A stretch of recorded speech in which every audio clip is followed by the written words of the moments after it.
بسم اللہ الرحمن الرحیم۔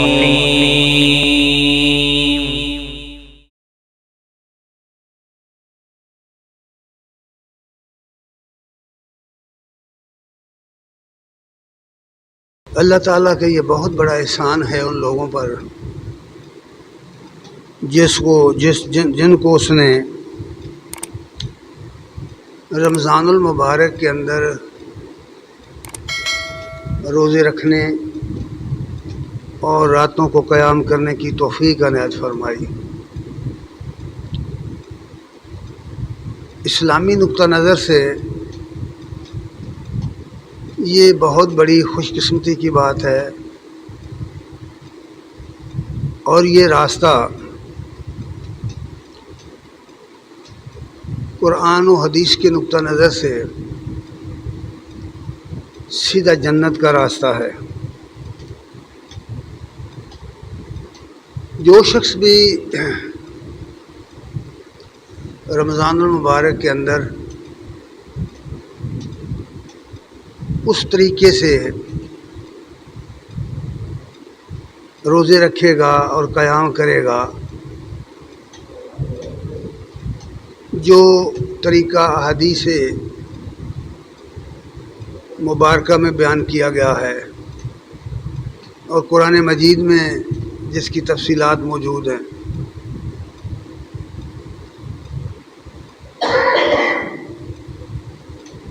یہ دوسرا عشرہ چل رہا ہے، اس کو عشرہ مغفرت کہتے ہیں حضرب حدیث مبارکہ، اور چند دنوں کے بعد تیسرا عشرہ شروع ہو جائے گا۔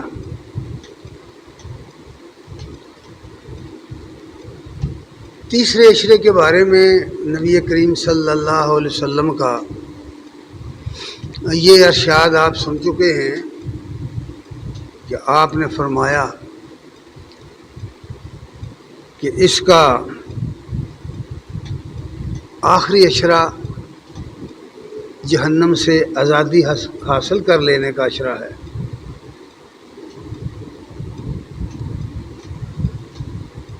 نہیں آواز سنی جاتی تو ان کی سننی پتہ نہیں لگتا،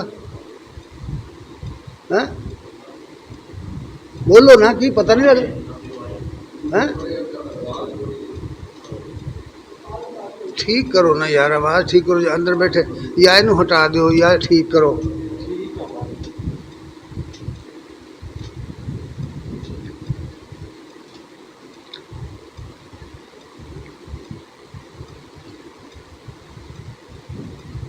جہنم سے آزادی، اس میں کوئی شک شبہ نہیں ہے کہ اگر ان اصولوں کو اپنایا جائے جو قرآن و سنت میں بیان کیے گئے ہیں،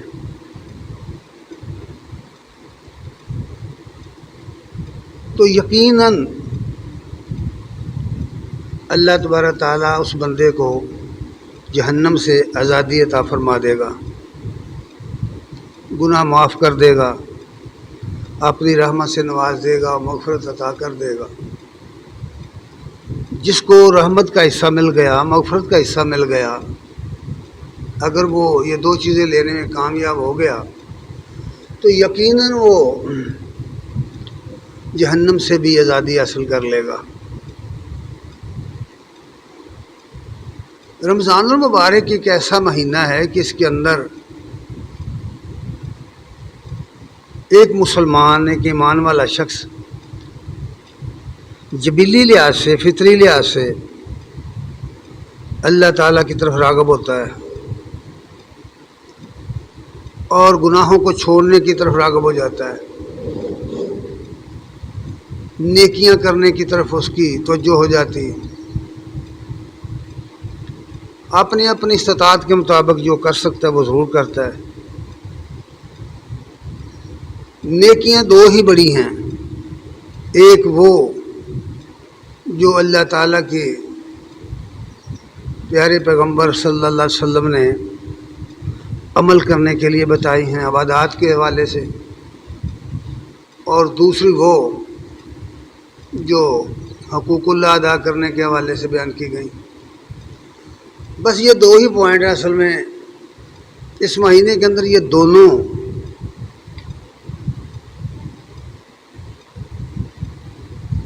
کی طرف انسان کی توجہ ہو جاتی ہے اور ہونی چاہیے. اگر نہیں ہوتی تو توجہ کرنی چاہیے. اس نقطہ نظر سے قرآن مجید کا جب مطالعہ کریں تو بہت سارے نکات سامنے آتے ہیں, بہت سارے مقامات سامنے آتے ہیں جو ایک مومن کی زندگی کا حصہ ہونا چاہیے. ایک مومن کی زندگی ان سے خالی نہیں ہونی چاہیے. وہ سارے مقامات جو ہیں کسی ایک نشست میں بیان کرنا مشکل ہے.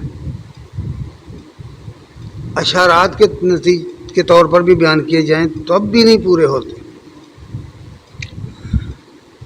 تو چند باتیں عرض کروں گا قرآن مجید کی روشنی میں, اور آپ کو اندازہ ہو جائے گا کہ اگر یہ کام کیے جائیں تو یقیناً جیسا کہ نبی کریم صلی اللہ علیہ وسلم نے فرمایا ہے کہ یہ عشرہ آخری عشرہ جہنم سے آزادی کا عشرہ ہے. واقعتاً ایسا ہو جائے گا, لیکن شرط یہ ہے کہ یہ باتیں جو یہاں قرآن نے بیان کی ہیں ہم اپنی زندگی میں ان کو اختیار کریں, اپنے آپ کو اس کالم میں ڈھالیں. ہمارا اٹھنا بیٹھنا چلنا پھرنا کھانا پینا سونا جاگنا کام کاج کرتے وقت ہمارے دل کی توجہ اس کی طرف ہو اور ان چیزوں کو ہم اپنی زندگی کا حصہ بنا لیں. ان میں سے سب سے پہلی بات جو کہی گئی ہے, سب سے پہلی بات جو بہت ہی زیادہ توجہ کے لائق ہے, وہ سورہ تحریم کی آیت نمبر 6 ہے. میں نے صرف اس سے ایک اشارہ لے لیا ہے, باقی پوری آیت پڑھنے کے لائق. اللہ تعالیٰ کا ارشاد ہے کہ اے لوگو جو ایمان لائے ہو, یا ایھا الذین آمنوا قوا انفسکم واہلیکم نارا, اے ایمان والو اپنے آپ کو اور اپنے اہل و عیال کو جہنم کی آگ سے بچاؤ. دوسرے لفظوں میں یوں سمجھیے کہ اگر اس جہنم کی آگ سے بچنا ہے تو اس کی ذمہ داری ہم پہ ڈال دی گئی, خود ہی بچنا ہے ہمیں. کہا گیا کہ بچاؤ اپنے آپ. یہ نہیں کہا کہ میں تمہیں بچاؤں گا, کہا ہے کہ تم اپنے آپ کو اور اپنے اہل و عیال کو جہنم کی آگ سے بچاؤ. ہم جانتے ہیں کہ ہر شخص سے گناہ ہوتے ہیں, قصور ہوتے ہیں, غلطیاں ہوتی ہیں, جانتے ہیں ہم, اور جانتے ہی نہیں بلکہ کرتے ہیں. گناہ سرزد ہوتے ہیں ہم سے, بہت ساری قصور کرتے ہیں, بہت ساری خامیاں ہیں ہمارے اندر. اس لیے دوسری بات یہ فرمائی ہے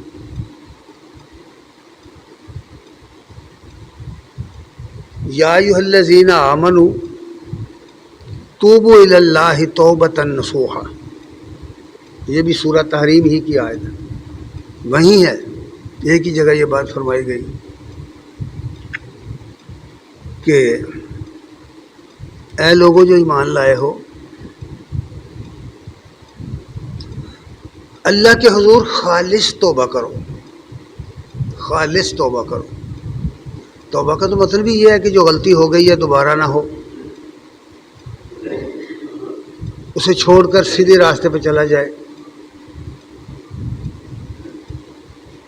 یہ بنیادی اصول ہے. پہلا بنیادی نقطہ یہی ہے کہ اگر کوئی آدمی اس نقطے کو اختیار کر لے, اگلے والے سب نکات اس کی سمجھ میں آ جائیں گے اور اس کے لیے ان پر عمل کرنا بھی آسان ہو جائے گا. نبی صلی اللہ علیہ وسلم نے فرمایا کہ اگر یہ کام تم کرتے ہو تو جہنم سے آزادی کا پروانہ یقیناً تمہیں ملے گا۔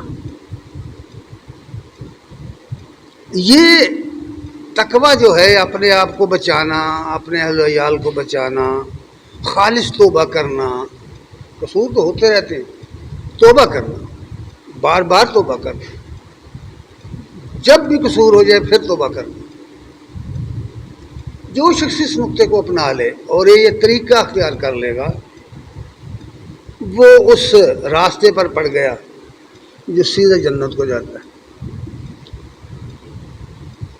اس لیے دوسرا نقطہ یہ فرمایا کہ جب کسی شخص کے دل میں تقویٰ پیدا ہو جاتا ہے، ڈر پیدا ہو جاتا ہے، اللہ کی نافرمانی سے بچنے کا داعیہ پیدا ہو جاتا ہے، تو وہ اپنے آپ پر محدود نہیں رہتا، اپنی ذات تک محدود نہیں رہتا، وہ اپنے گرد و نواح، اپنے عزیز و اقارب، جن کو وہ خود دوست رکھتا ہے، جن کو جو اس کے پیارے ہوتے ہیں، ان کو بھی ان سے بچانے کی کوشش کرتا ہے۔ یہ انسانی فطرت ہے۔ تو اس لیے فرمایا کہ جب یہ تقویٰ پیدا ہوا تو دوسرا نقطہ اس کے ساتھ ہی یہ ہے، لا تعبدون الا اللہ، اللہ کے سوا کسی کی بندگی مت کرو، کسی کے بندے بن کر نہ رہو۔ یعنی شرک سے بچ جاؤ۔ شرک بہت بڑا گناہ ہے، کبیرہ گناہ ہے، ایسا گناہ ہے کہ اگر آدمی توبہ کر کے نہ مرے تو اس کی بخشش نہیں ہوگی۔ اعلان کر دیا اللہ تعالیٰ نے قرآن میں کہ اللہ تعالیٰ شرک کو معاف نہیں کرے گا، اس کے سوا جس کو جو چاہے گا معاف کر دے گا، شرک معاف نہیں کرے گا۔ اس لیے فرمایا کہ بندگی صرف اور صرف اللہ کی، اللہ کے بندے بن کرو، عبادت اللہ کی، پکار اللہ کی، لہو دعوت الحق، صرف اسی کو پکارو۔ اور یہ ہمارا پورا جو سسٹم ہے شریعت نے دیا عبادات کا، نماز وغیرہ کا، یہ ساری کی ساری اللہ کی بندگی، اللہ کی پکار پر مشتمل، اللہ ہی سے مانگنے پر مشتمل، اس کی دعائیں، اس کی تسبیحات، اس کی تکبیرات، اس کی تحمیدات، سب کچھ جس پر بھی آپ غور کریں گے آپ کو پتہ چلے گا کہ یہ ساری کی ساری اللہ ہی کو پکارنے کی تعلیم ہے، سمجھنے کی بات ہے۔ یہ دوسرا نقطہ ہے، تقوی کے بعد یہ دوسرا نقطہ ہے، اللہ کی بندگی کے سوا، اللہ کی عبادت کے سوا، اللہ کو پکارنے کے سوا کسی غیر اللہ کو مت پکارو، شرک نہیں کرو گے، توحید الوہیت واحدہ پر ایمان اور یقین۔ اور نبی کریم صلی اللہ علیہ وسلم کی ایک لمبی حدیث بھی ہے، من شہد لا الہ الا اللہ وان محمدا عبدہ ورسولہ، یہاں سے شروع کر فرمایا جس شخص نے اللہ کے وحدہ لا شریک ہونے اور محمد صلی اللہ علیہ وسلم کے اللہ کا رسول اور بندہ ہونے کی گواہی دی، اور جس نے عیسیٰ علیہ السلام کے اللہ کا رسول اور بندہ ہونے کی گواہی دی، اور تسلیم کیا کہ وہ اللہ کا کلمہ تھے، کلمۃ اللہ تھے، یعنی کلمہ کن سے پیدا ہوئے تھے، بن باپ پیدا ہوئے تھے، اور جس نے یہ بات تسلیم کی کہ جنت حق ہے، جہنم حق ہے، موجود ہیں یہ چیزیں، ان کو سچا جانا، تو اللہ تعالیٰ اسے معاف کر دے گا، اسے جنت میں داخل کر دے گا، خواہ اس کے عمل کیسے بھی۔ عقیدہ درست ہو پھر عمل درست ہوتا ہے، عمل بھی درست ہو۔ اس لیے لا تعبدون الا اللہ کا دوسرا نقطہ ہے۔ تیسرا نقطہ جو حقوق اللہ کے بعد نمبر 1 ہے، سب سے ضروری، سب سے زیادہ اہمیت کا حامل، وہ ہے وبالوالدین احسانا، اپنے والدین کے ساتھ حسن سلوک کرو، اور قرابت داروں کے ساتھ، اور یتیموں کے ساتھ اور مسکینوں کے ساتھ۔ حقوق العباد میں سب سے بڑا درجہ والدین کا ہے،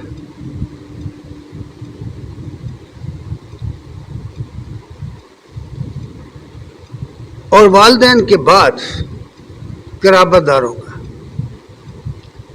جتنا کسی کا کوئی رشتہ دار قریب ہے اتنا اس کا زیادہ درجہ ہے، زیادہ اس کا حق ہے۔ اس کے بعد یتیموں کا درجہ ہے۔ معاشرے کے اندر جتنے یتامہ ہیں ان کو پالنا پوسنا، ان کی مدد کرنا، ان کی خدمت کرنا، اور مسکینوں کو تلاش کر کے ان کی مدد کرنا۔ مسکین وہ ہوتے ہیں جو سفید پوش ہوتے ہیں، ضرورت مند ہوتے ہیں لیکن لوگوں کے سامنے ہاتھ نہیں پھیلاتے، انہیں تلاش کرنا پڑتا ہے، ان کی مدد کرنے کے لیے انہیں تلاش کرنا پڑتا ہے۔ اور پھر عام لوگوں کے ساتھ جو بنیادی رویہ اختیار کرنا چاہیے اس کے متعلق فرمایا وَقُولُوا لِلنَّاسِ حُسْنًا، لوگوں کے ساتھ بدتمیزی مت کرو، حسن سلوک سے پیش آؤ، لوگوں کے ساتھ گفتگو کرتے ہوئے کسی کی تحقیر نہ کرو، کسی کی تذلیل نہ کرو، کسی کی توہین نہ کرو، کسی کو گالی نہ دو، کسی کو برا بلا نہ کہو، کسی کی غیبت نہ کرو، چغلی نہ کرو۔ یہ بہت ساری باتیں ہیں اس کے ساتھ جڑی ہوئی۔ قولوا للناس حسنا، لوگوں کے ساتھ بدتمیزی سے پیش نہ ہو۔ یہ بہت زیادہ کمزوری ہمارے اندر، ہمارے معاشرے کے اندر۔ اکثر ہم اس موضوع پر، اس نقطے پر بہت غلطیاں کرتے ہیں۔ بعض اوقات جو لوگ اپنے آپ کو بڑا سمجھتے ہیں ان لوگوں کے خلاف جن کو وہ چھوٹا سمجھتے ہیں کسی بھی حوالے سے صحیح طریقہ اختیار نہیں کرتے، بول چال کا طریقہ صحیح اختیار نہیں کرتے، ان کو برابری کی سطح پر نہیں لیتے۔ معاشرے میں حکم یہ ہے کہ سب لوگ برابر ہیں، یکساں ہیں۔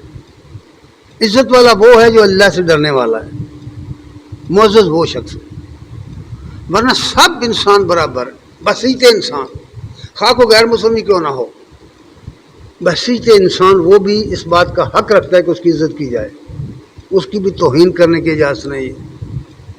نبی کریم صلی اللہ علیہ وسلم کی پوری زندگی آپ مطالعہ کر کے دیکھ لیں، آپ نے کسی شخص کی کبھی توہین نہیں کی۔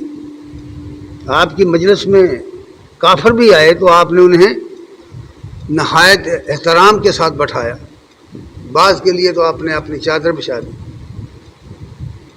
اس لیے یہ بات کہی گئی ہے قولوا للناس حسنا، لوگوں سے حسن سلوک کرو، بدتمیزی سے پیش نہ ہو۔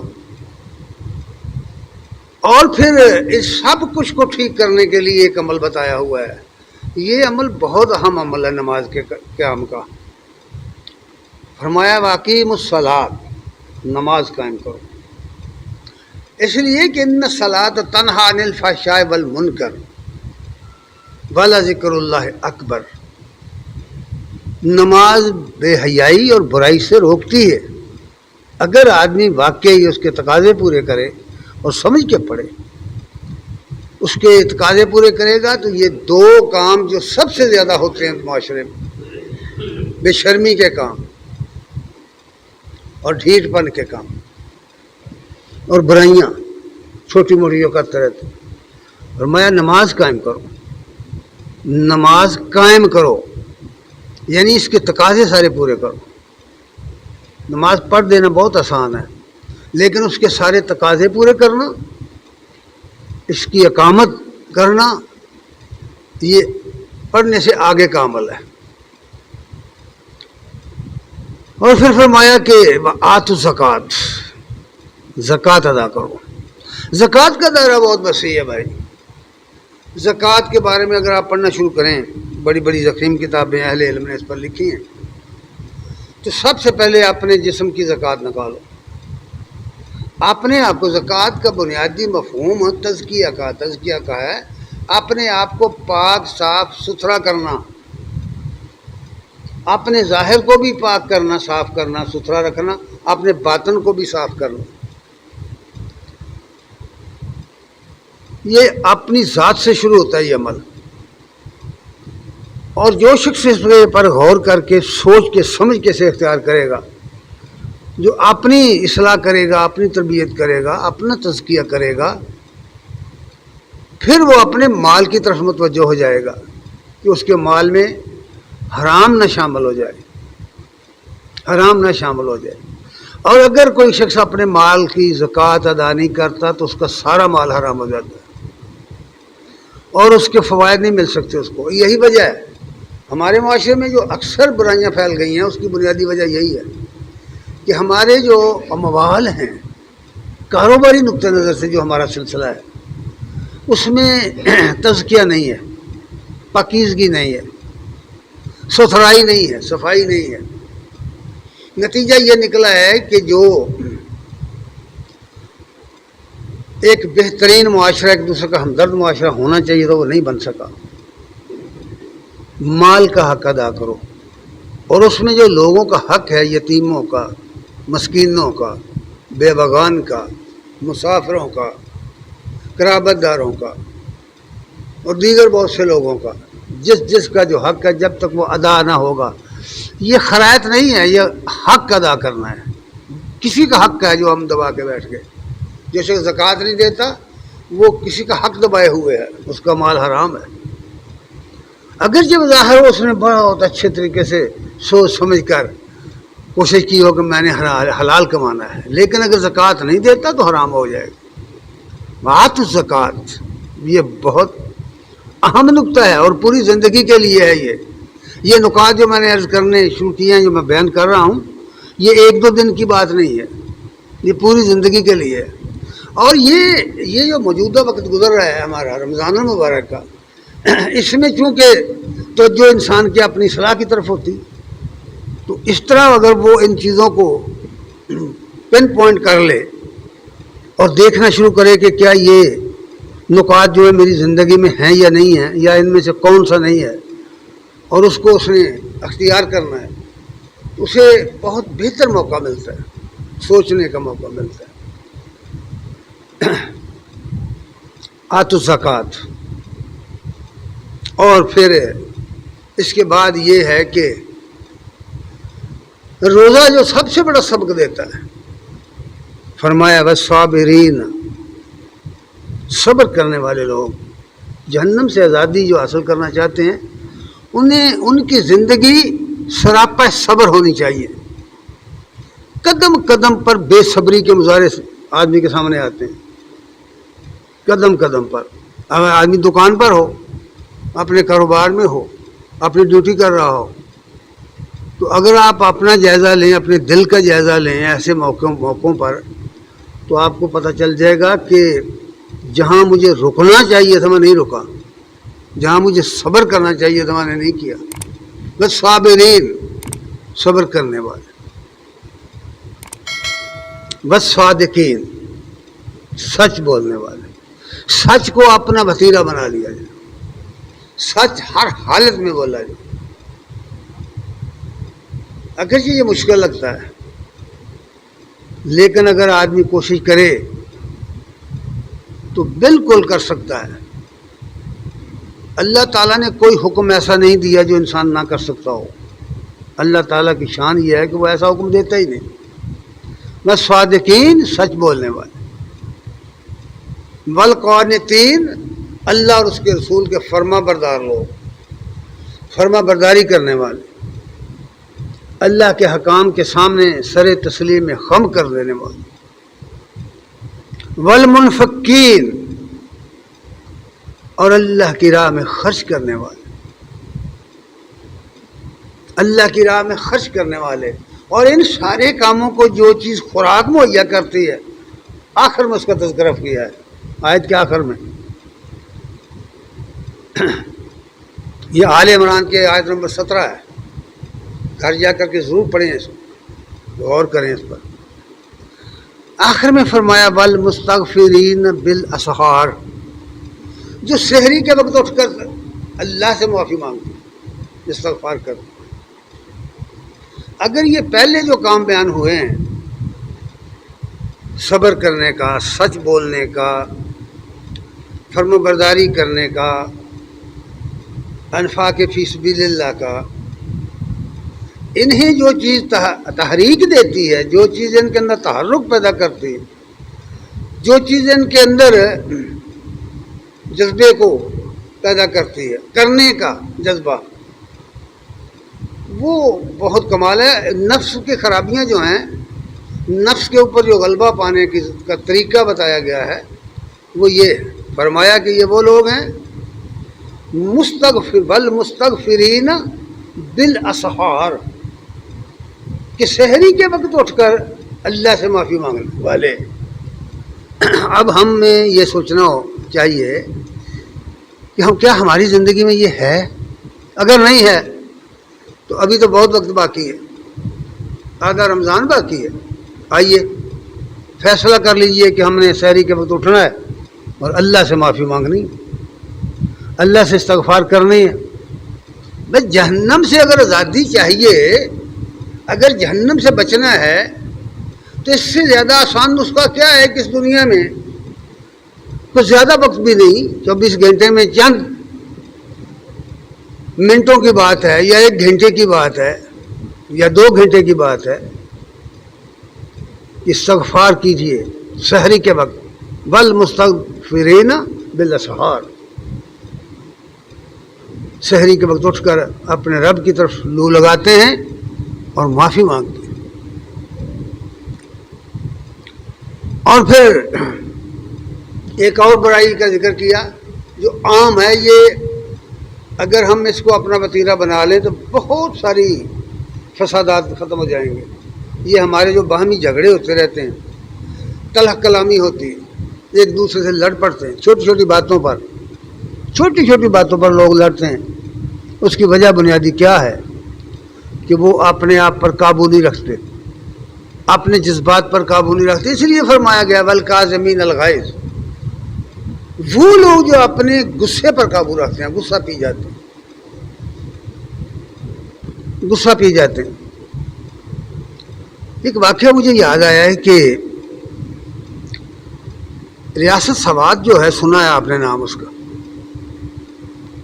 کا جو راجہ تھا، اس نے اپنی سوانح حیات لکھی ہوئی، سوات کی تاریخ لکھی اس نے اپنی قوم کی گراوٹ کی انتہا بیان کرتے ہوئے ایک واقعہ لکھا ہے۔ وہ لکھتے ہیں کہ دو بڑے گہرے دوست، آپس میں 2 بڑے گہرے دوست ایک درخت کے نیچے بیٹھے تھے۔ درخت کے اوپر ایک چڑیا آ کر بیٹھ گئی۔ کچھ دیر کے بعد چڑیا اڑ گئی۔ ایک نے کہا یہ بہت خوبصورت تھی، یلو رنگ تھا اس کا، زرد رنگ تھا۔ دوسرے نے کہا کب یلو تھا، ریڈ تھا، سرخ تھا۔ یہ اس رنگ زرد تھا یا سرخ تھا، اس پر ان کا آپس میں تو تکار ہو گئی۔ وہ کہے فلاں رنگ تھا، وہ کہے فلاں رنگ تھا۔ وہ جھگڑا اس قدر طول پکڑ گیا کہ والی سواد لکھتے ہیں کہ آخر ایک نے دوسرے کو فائر مار دیا اور قتل ہو گیا بندہ۔ آپ کو پتہ چلا یہ کاظمین الغیظ کتنی کیا چیز ہے۔ اگر آدمی کو غصہ آئے ہو، اپنے آپ غصے کو روکے نا، فساد سے بچ ہی نہیں سکتا۔ اسی لیے فرمایا نا نبی کریم صلی اللہ علیہ وسلم نے کہ اگر تمہیں روزے کی حالت میں کوئی تمہارے ساتھ جھگڑا کرے تو اسے کہہ دو کہ بھائی میں نہیں جھگڑا کروں گا، میں نے روزہ رکھا ہوگا۔ والکاظمین الغیظ ایک بڑی پتے کی بات ہے جو بتائی گئی ہے۔ جو لوگ اس کو اختیار کرتے ہیں اور اپنی زندگی کا حصہ بنا لیتے ہیں، وہ ہمیشہ ہی فسادات سے بچے رہتے ہیں، ہمیشہ بچے رہتے ہیں۔ دوسری بات یہ فرمائی ہے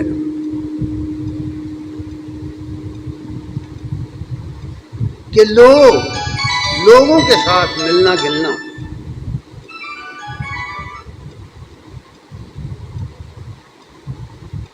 جس معاشرے کے اندر ہم رہتے ہیں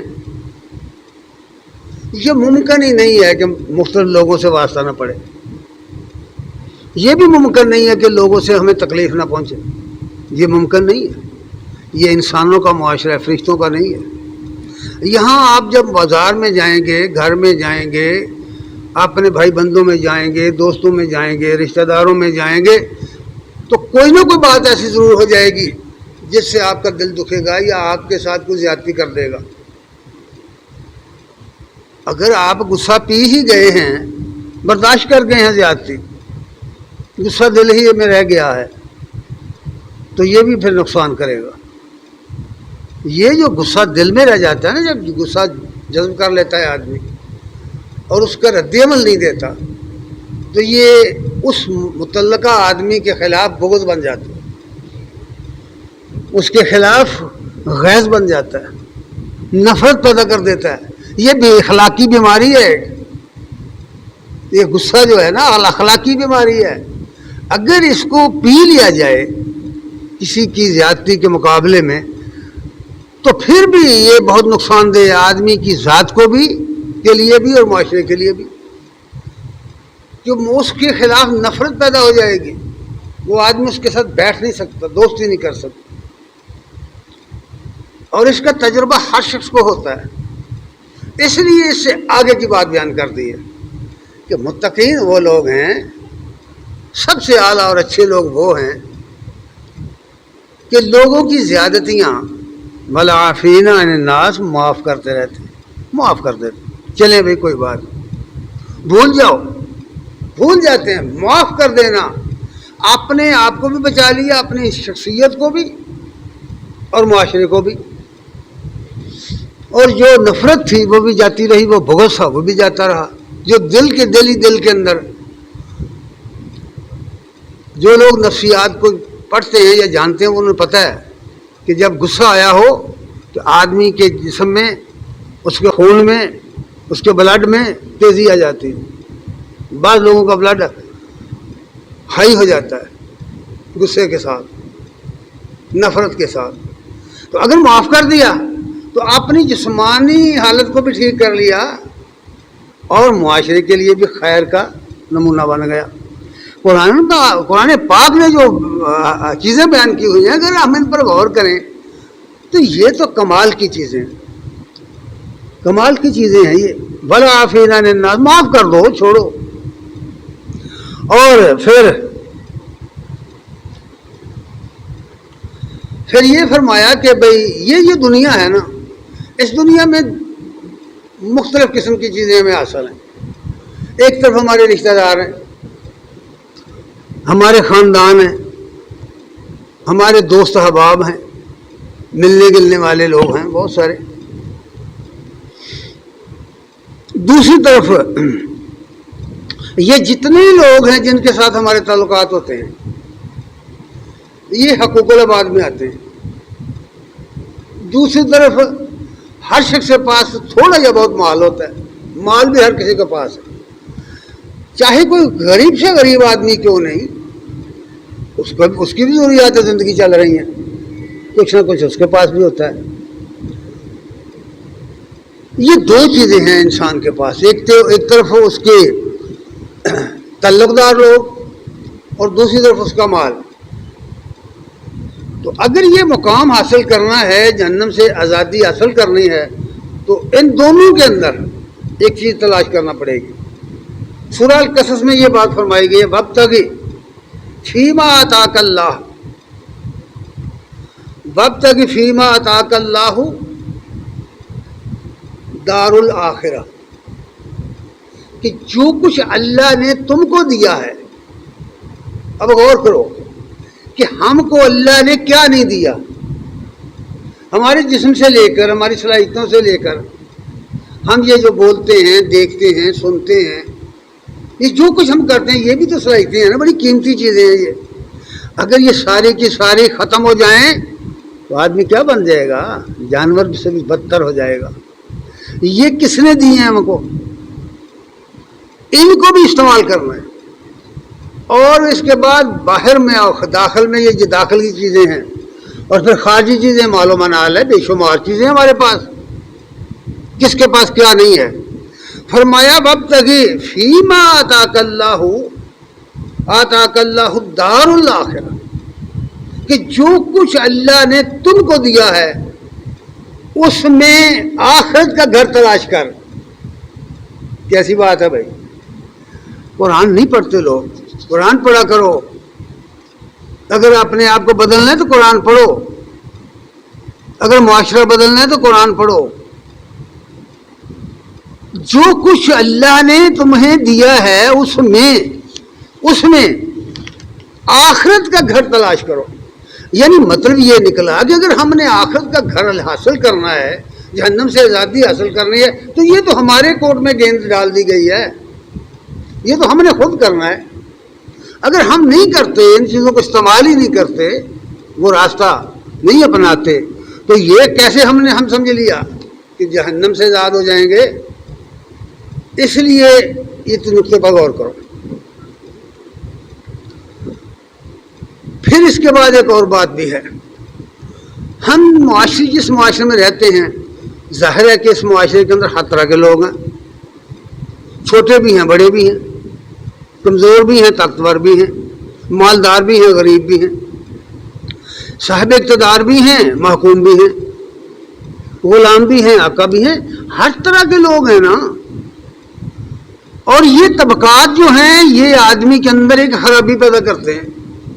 ہر شخص دوسرے کے معاملے میں متکبر ہو جاتا ہے، جس کو وہ چھوٹا سمجھتا ہے، کسی بھی لحاظ سے، نسل کے لحاظ سے، رنگ کے لحاظ سے، مزاج کے لحاظ سے، زبان کے لحاظ سے، مال کے لحاظ سے، علم کے لحاظ سے، دولت کے لحاظ سے، کسی بھی لحاظ سے اگر اسے چھوٹا سمجھتا ہے تو نتیجہ یہ نکلے گا کہ تکبر کرے گا، خود بڑا بن بیٹھے گا۔ اس لیے اس کو نقطے کے طور پر بیان کیا، پوائنٹ رکھا اللہ تعالیٰ نے، بار بار اس کو بیان کیا ہے، اور یہ کہہ دیا سورہ نحل کے آیت نمبر 22-23 میں فرمایا اِنَّهُ لَا يُحِبُّ الْمُسْتَكْبِرِينَ۔ یاد رکھو کہ اللہ تکبر کرنے والوں کو، بڑا بن کے رہنے والوں کو پسند نہیں کرتا۔ اللہ کے ہاں یہ چیزیں نہیں چلتی، کون بڑا عالم ہے، کون بڑا سخی ہے، کون بڑا صاحب اقتدار ہے، کون بڑا خوبصورت ہے، کون بڑا کبھی صورت ہے، یا اس کے ہاں نہیں یہ چیزیں چلتی۔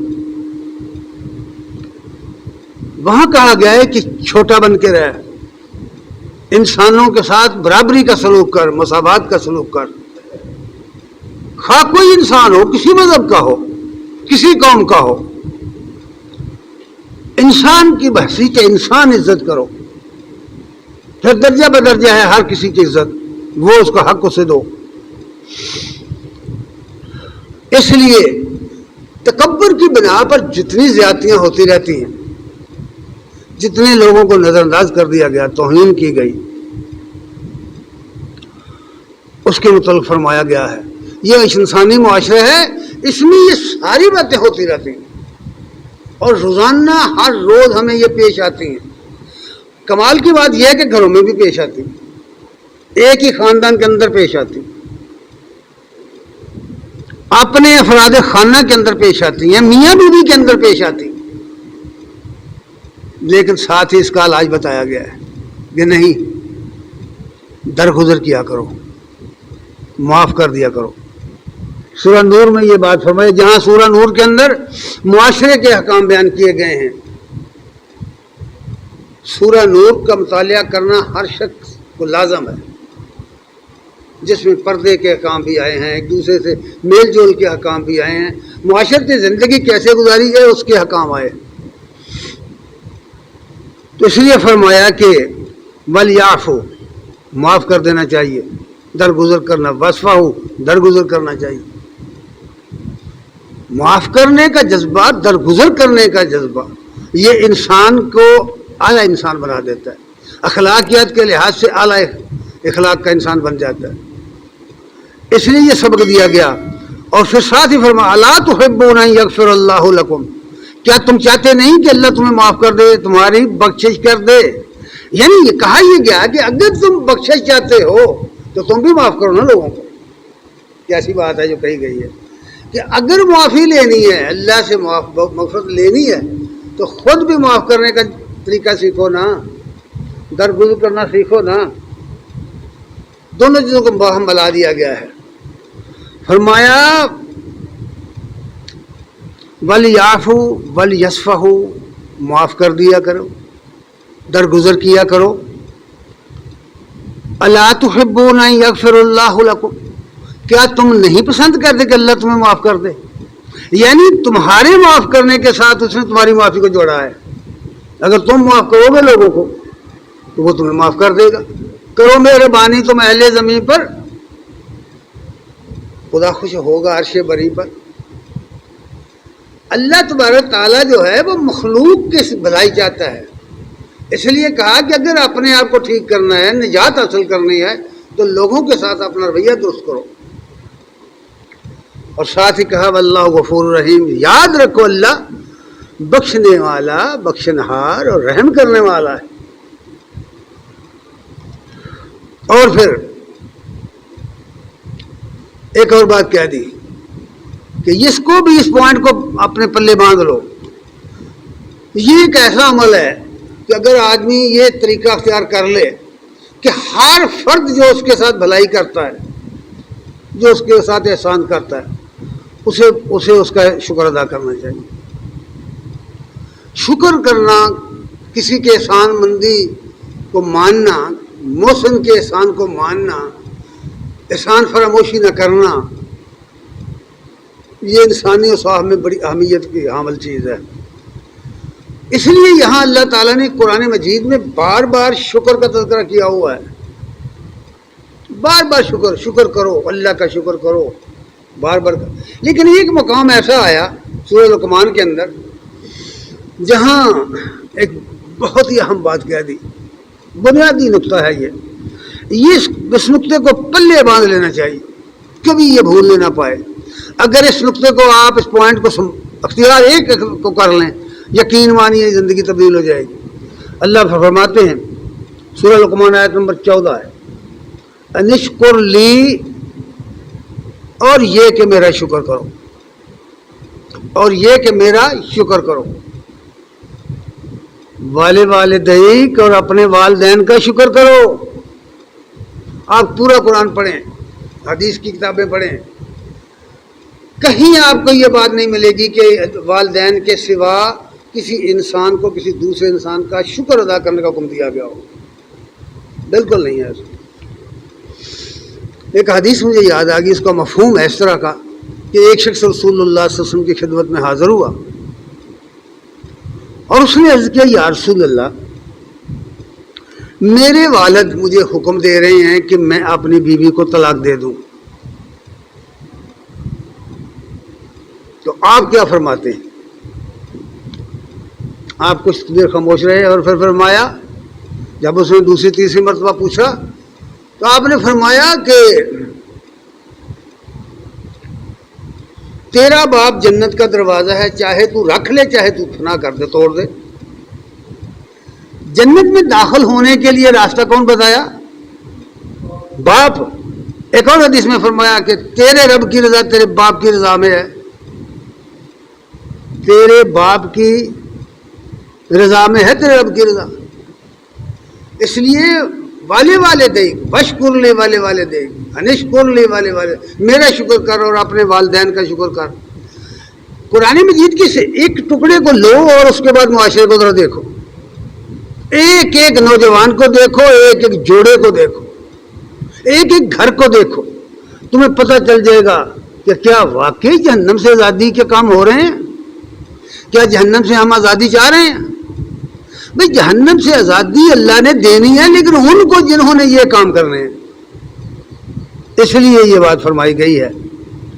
اور پھر یہ بھی کہا کہ معاشرے اس وقت برباد ہو جاتے ہیں جب ان کے اندر کہنے والے نہیں رہتے، انہیں تعلیم دینے والے نہیں رہتے، سچی بات کہنے والے، حق بات کہنے والے جب نہیں رہتے، اس وقت معاشرے تباہ ہو جاتے ہیں، جس طرح اب آج کل ہمارے معاشرے کا حال ہے. اس لیے یہ حکم دیا اور بطور نقطہ اس کو بیان کیا ہوا ہے، بار بار یہ قرآن میں آیا ہے، وَأْمُرْ بِالْمَعْرُوفِ وَانْهَ عَنِ الْمُنْكَرِ. مسلمان تیرا کام یہ ہے کہ تو بھلائی کا حکم دیا کر، بھلائی کرنے کا کہا کر، ہر کسی کو کہا کر، ہر چھوٹے اور بڑے کو بھلائی کا کہا کر اور برائی سے روکا کر۔ ہم کہتے ہیں کہ ہمیں کیا، جو کر رہا ہے کرتا رہے، جو ذرا جتھے لگا رہے۔ یہ رویہ تباہ کن ہے، اللہ کا یہ فرمان نہیں ہے۔ اللہ کا فرمان یہ ہے وَأْمُرْ بِالْمَعْرُوفِ، معروف کا حکم دو، وَانْهَ عَنِ الْمُنْکَرِ، برائی سے روکو۔ اور نبی کریم صلی اللہ علیہ وسلم کی حدیث ہے کہ برائی کو طاقت سے روک دو۔ اگر طاقت نہیں ہے تمہارے پاس تو زبان سے روک دو، اگر زبان سے نہیں ہے تو دل سے برا جانو۔ اور پھر یہ کہا کہ اگر دل سے بھی برا کوئی آدمی نہیں جاننا تو ایمان نہیں ہے اس کے اندر، اور یہ دل سے برا جاننا بھی ایمان کا آخری درجہ ہے۔ اتنی اہمیت ہے امر بالمعروف و نہی عن المنکر کی۔ جہنم سے آزادی یوں ہی تو نہیں مل جائے گی، یہ کام کرنے پڑیں گے، اس لیے یہ باتیں فرمائی گئی ہیں۔ اور پھر فرمایا بھائی ہم سب چلتے ہیں نا، کوئی پیدل چل رہا ہے، کوئی موٹر سائیکل پہ چل رہا ہے، کوئی گاڑی پہ چل رہا ہے، کوئی لینڈ کروزر پہ چل رہا ہے، کوئی ہوائی جہاز پہ چل رہا ہے، چل رہے ہیں نا۔ یہ دنیا ہے ہی چلو چلی کی دنیا، لیکن چلو تو صحیح انسانوں کی طرح۔ یہاں ایک نقطہ بیان کر دیا، فرمایا وَلَا تَمْشِ فِي الْأَرْضِ مَرَحًا، زمین میں اکڑ کر مت چلو، زمین میں اکڑ کر مت چلو، سر جھکا کے چلو۔ تمہاری یہ رفتار ان پہاڑوں کو نیچے نہیں کر دکھائے گی۔ ذرا غور کرو، جب چلتے ہو، اللہ تعالیٰ نے یہی تو متقین کی صفت بیان کی ہوئی ہے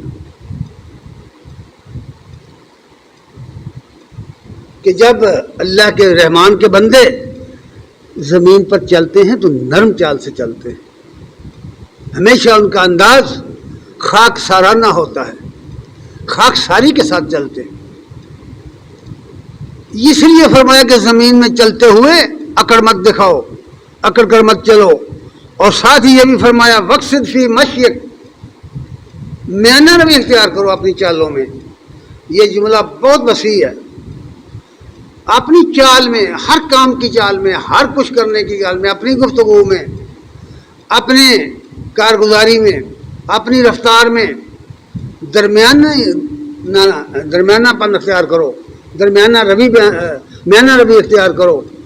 یہ حکم دیا اور اس کو کہا کہ تم اپنے اختیار کرو اس کو، زندگی کا ہمیشہ زندگی کے لیے ایک سبق بنا لو۔ وقصد فی مشیک کا اور وغضض فی من صوتک، اور چیخ کر لوگوں کو نہ بلایا کرو، یہ دھاڑ کے نہ بولا کرو، اونچی نہ بولا کرو، اپنی آواز کو پست رکھو۔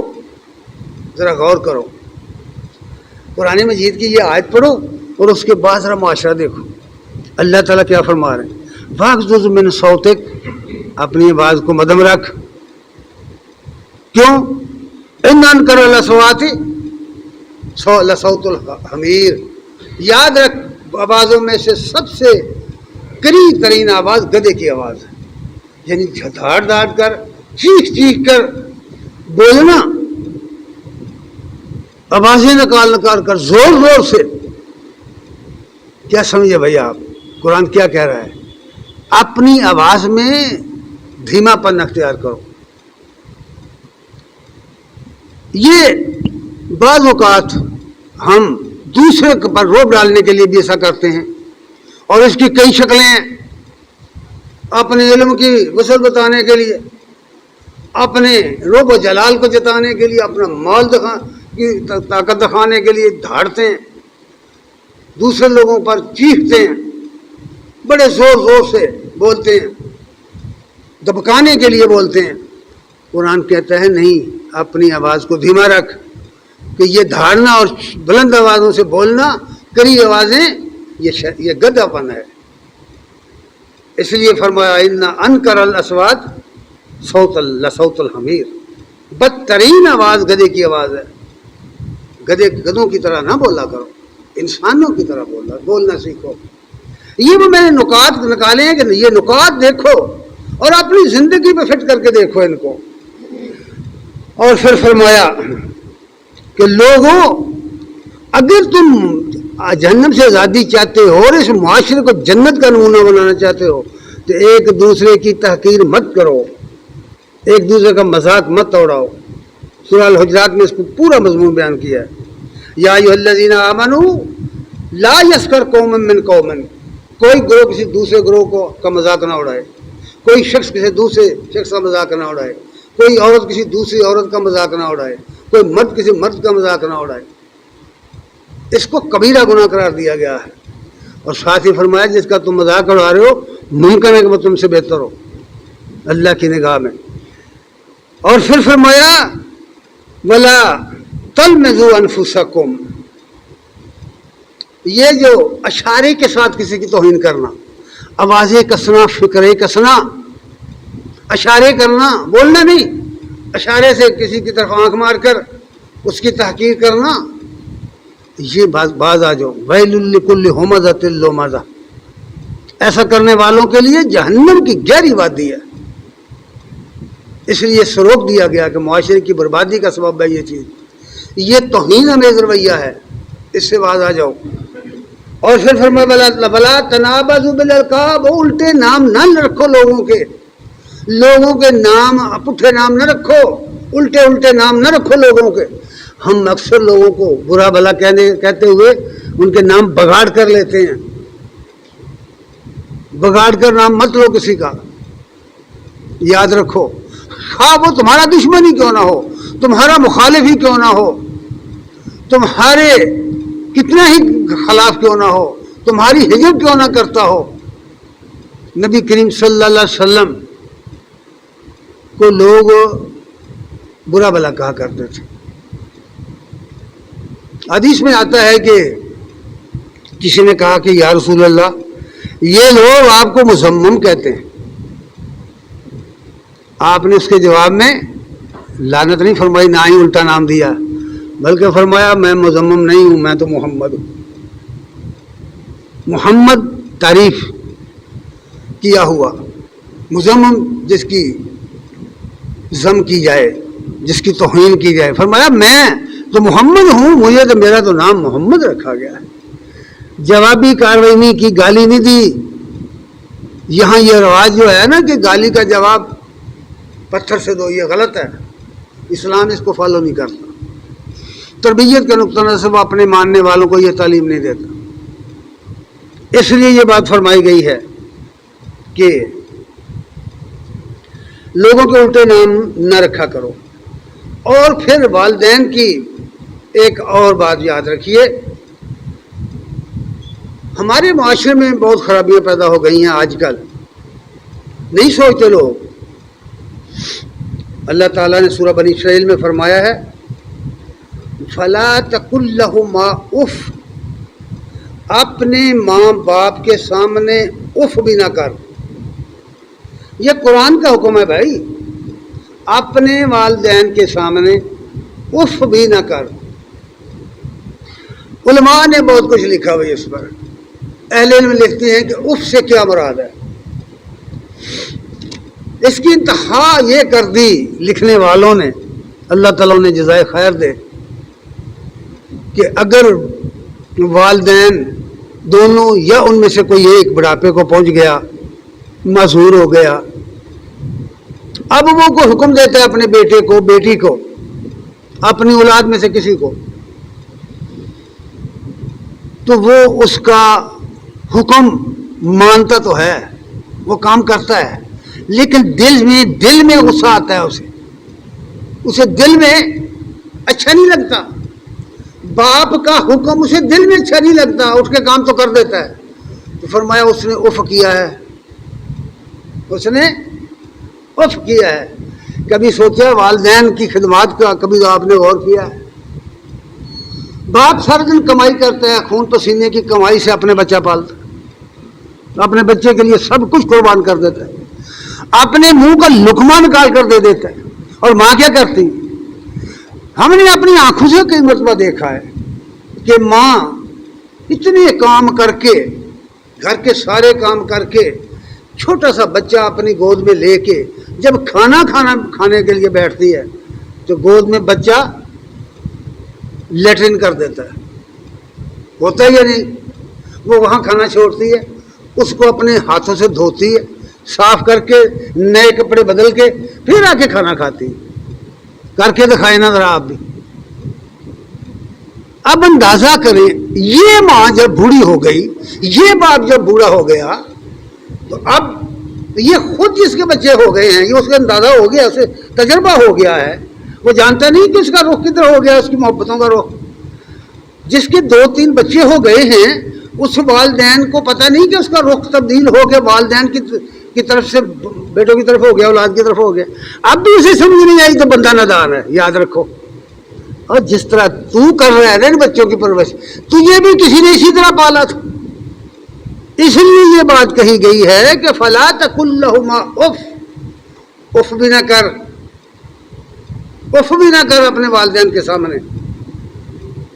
اور پھر ساتھ ہی ایک اور بات ہے جو بہت بڑی خرابی کی بات ہے ہمارے معاشرے میں، کہ ہم فضول خرچی بہت کرتے ہیں، جس چیز کی ضرورت نہیں وہ خریدتے ہیں، جس کام کی ضرورت نہیں وہ کرتے ہیں، حالانکہ اس سے اچھے کام ہوتے ہیں جو کیے جا سکتے ہیں، غریبوں کی مدد کی جا سکتی ہے اس مال سے، اور بڑے اور نیک کام ہیں جو کیے جا سکتے ہیں، اشاعت دین کا کام کیا جا سکتا ہے، غربا پروری کا کام کیا جا سکتا ہے اسی پیسے سے۔ لیکن ہوتا کیا ہے کہ فضول خرچی میں اڑا دیا۔ اللہ فرماتا ہے کلو واشربو، کھاؤ پیو، ولا تسرفوا، ولا تسرفوا، کھاؤ پیو، کھانے پینے سے منع نہیں کیا، فضول خرچی سے منع کیا ہے۔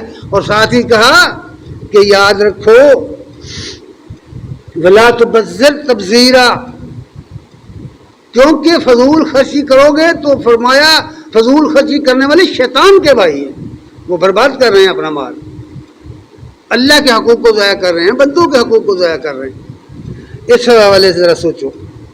اور پھر معاشرے کی بربادی سے بچنے کے لیے فرمایا ولا تقربوا الزنا، بدکاری مت کرو، یہ معاشرے کو تباہ کر کے رکھ دے گی، یہ معاشرے کو بغیرت بنا دے گی، یہ چیز اس سے بچایا گیا۔ اسی لیے پردے کے احکام دیے گئے ہیں، مخلوط سوسائٹی کو ختم کرنے کے احکام دیے گئے ہیں۔ اور آج ہمارے جو کالج اور یونیورسٹیاں اور جو ادارے ہیں یہ سب مخلوط ہیں، اسمبلیوں تک، یہ اللہ کی نافرمانی پر مبنی ادارے، یاد رکھنا۔ اللہ تعالیٰ نے اس کے احکام نہیں دیے، منع کیا ہوا ہے۔ اور پھر فرمایا سنو ولا تقربوا مال الیتیم، یتیم کے مال کے پاس نہ پھٹکنا، یہ جہنم کی آگ ہے جو اپنے پیٹ میں بھرتے ہو۔